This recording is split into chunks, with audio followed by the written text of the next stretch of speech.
Ils ont tué sa femme et volé son royaume, mais ils comptent bien se venger. Laissez-moi vous parler de Servin, le roi oublié.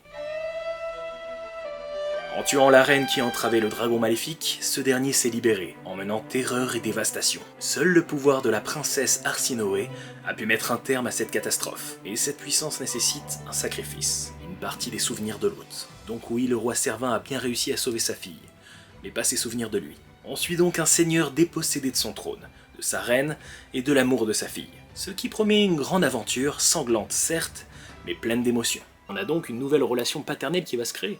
Ouais, c'est une bonne idée. Ce premier tome me l'a prouvé, ça marche du tonnerre. Entre le roi calme et sérieux et la princesse dynamique et presque espiègle, on a deux personnages très attachants, mais c'est d'ailleurs ça qui me fait peur. Comment ça ? Quand une œuvre commence par un massacre, on peut s'attendre à ce que l'auteur n'ait aucune limite, voire tue ses personnages. Ouais, enfin là c'est les héros. Franchement, je reste sur mes gardes. Mais bon, après, ça rend le truc encore plus grisant. On nous présente ici un monde cohérent et violent.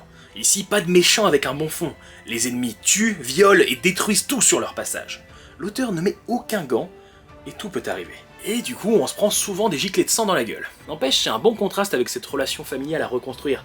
D'un côté, c'est touchant, et de l'autre, c'est plein de sang. C'est ça, le premier tome est généreux, le rythme est maîtrisé, et j'ai clairement hâte de lire la suite, surtout qu'on a déjà 7 tomes au Japon. Alors, bonne lecture.